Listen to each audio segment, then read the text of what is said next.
Nah, jadi gini, kalau memang saya merasa bahwa saya serba takut, ada cemas, ada ragu, ada perasaan yang gak enak sana-sini. Salah satu cara mengobati dan menghadapi dengan baik adalah doing something yang produktif yang membuat kita feel good.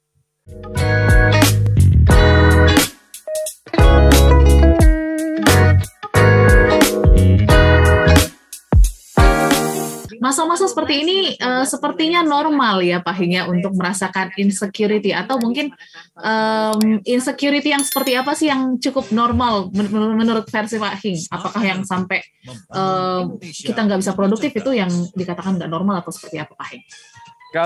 Kalau insecurity semuanya saya sebut sih manusia punya, cuman level tingkat apa ya, seperti apa takutnya itu akan membedakan kita sih. Takut kita semua punya kok. Semua punya. Ini era-era sekarang di mana ada ketidakpastian, terus kayak ada apa ya, semua berbagai pertanyaan mengenai situasi yang akan datang. So rasa insecure itu normal banget. Normal banget. Tinggal levelnya aja, Audrey. Tinggal level. Seberapa takut dan seberapa mengganggu. Kita ngapain setelah itu? Setelah takutnya muncul, itu aja paling. Respon kita dan juga pastinya seberapa terganggu ya Pak Hing. Karena kan ada juga nih yang teman-teman mungkin karena saking insecure-nya dipikirin tapi jadi nggak produktif gitu ya. Ini yang bahaya gitu ya. Oke, kita bahas lagi ke tips yang pertama tadi Pak Hing, menarik ya tentang perluas map gitu. Terlebih tadi kan Pak Hing katakan bahwa kita jangan menutup diri lah ya, kalau bisa pelajarin lagi hal-hal yang lagi tren atau yang lagi hype gitu supaya kita juga bisa ikutin arus ataupun alur apa ya, sesuatu yang baru gitu. Tapi gimana nih Pak Hing supaya kita tetap fokus juga sama kerjaan utama kita gitu sambil kita bisa mempelajari hal-hal yang baru, karena kadang kita jadi fokus yang sana, kerjaan kita nggak kepegang nih Pak Hing. Silakan. Oke, ini. Sebenarnya begini, sebenarnya kalau menurut saya sih waktu tidak akan problem. Nah, saya selalu bilang begini Audrey, kalau Audrey masih punya waktu 2 jam nonton Netflix misalnya, Audrey masih punya waktu 1 jam browsing email, WhatsApp group, berarti Audrey punya waktu belajar. Prioritas ya Pak Hing ya? Loh iya dong, orang bilang aku nggak punya waktu nih, Allah, nggak punya waktu tapi main Instagram, main Facebook, main apa ya, TikTokan itu sampai 4 jam per hari, gimana nggak punya waktu? Punya waktu, cuman kita tidak manfaatkan dengan baik, itu aja. Kita punya waktu, we always have time. We always have time. Ya, jadi mungkin boleh disusun prioritasnya ya, smart listeners. Kalau bisa hal-hal yang tidak mungkin kurang bermanfaat gitu ya Pak Hing ya, boleh disingkirkan dulu, mungkin diundur dulu deh jadwalnya, dimasukin lagi ke jadwal-jadwal yang lebih penting. Oke, sebelum kita lanjut lagi Pak Hing, mungkin boleh dulu kita lanjut ke tips yang kedua, silakan. Nah, tips yang kedua ini begini, karena kita merasa ada feel bad kan. Kalau kita tiba-tiba perasaan ada takut, kita feel bad. Nah, feel bad itu kalau dalam dunia NLP kan kita ingin break. Sebisa mungkin kita break. Nah, break itu dengan cara gimana? Tekniknya macam-macam. Tapi kalau menurut saya sih, salah satu teknik yang break feel bad tadi dengan yang menurut saya efektif banget itu adalah dengan produktivitas.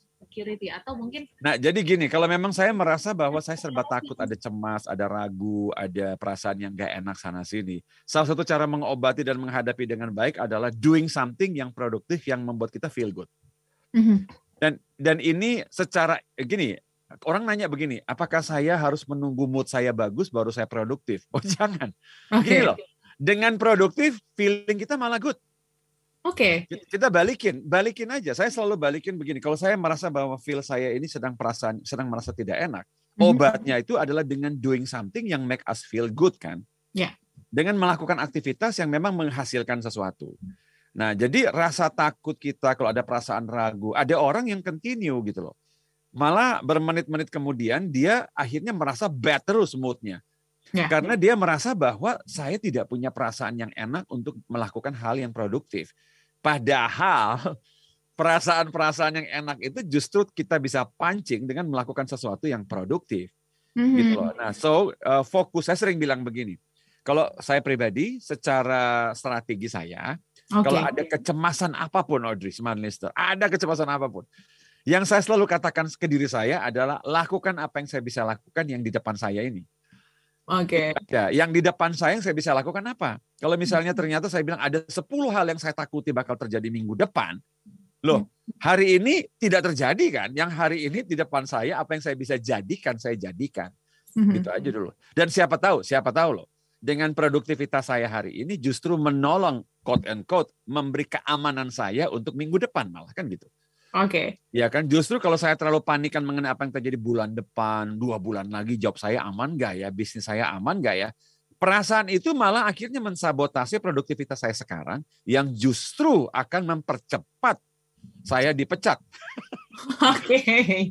Ini lucu juga sih, saya takut dipecat, saya nggak ngapa-ngapain, malah dipecatnya lebih cepat. Jadinya dipecat. Jadi tips yang nomor 2, produktif. Yes. Produktif aja. Jadi keep produktif. Kalaupun kita bilang kayaknya ini tidak cukup signifikan untuk buat saya aman dari PHK, nggak jadi masalah itu. Itu nggak jadi masalah. Ingat, lakukan apa yang bisa kita lakukan dengan apapun yang ada di depan kita. Nah, state kita, feeling kita tadi, kalau kita teruskan sepanjang hari ketakutan, membayangkan yang terburuk, ya kan kayaknya, apalagi kita lihat udah apartemen sebelah udah dikosongkan separuh. Waduh. Ya kan? Makin lagi. Warung di sini warung cuma 3 loh, 2-nya udah tutup, tinggal punya saya aja. Gimana dong? Yeah. Itu oke, nggak masalah kalau ada perasaan takut tadi. Cuman setelah itu pertanyaannya saya bisa ngapain sekarang? Warung saya belum tutup kan? Saya belum dipecat kan? Ya kan gitu aja. Saya belum digeser, saya masih ada job. Karena itu tanggung jawab saya masih jalan, produktif aja.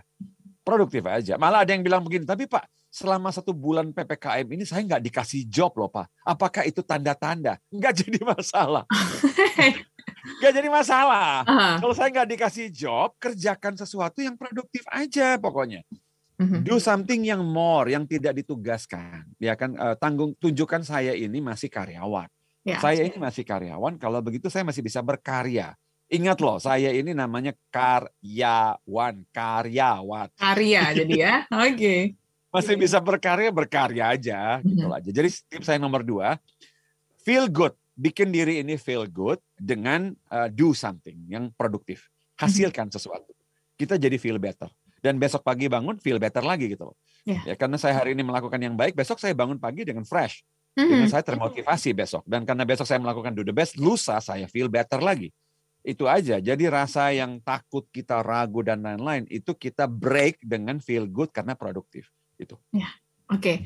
Karena ini relate ya Pak Hing ya untuk teman-teman yang mungkin memang tidak bisa bekerja dari rumah tapi diharuskan untuk kerja dari rumah. Jadi boleh ya melakukan hal-hal lain tapi yang tetap berkaitan juga dengan pekerjaan. Mungkin bisa upgrade skill gitu ya Pak Hing ya. Yes. Bikin laporan lebih harusnya ditugaskan minggu depan, saya kerjakan sekarang walaupun belum ditugaskan. Kayak gitu. Oke. Nah itu membuat kita feel better loh. So much better. So much better. Oke, jadi sudah bisa semua listeners untuk Anda yang mungkin merasa, aduh saya gabut banget, gaji buta banget nih selama sebulan dari tanggal 3 Juli gitu kan. Boleh ya dikerjakan tugas-tugas yang mungkin ya bisa bukan mencari perhatian ya, mungkin bisa dilirik ya Pak Hing ya. Oh ternyata si ini kerjanya bagus, siapa tahu kan jadi ada promosi ya Pak Hing ya. Betul, who knows?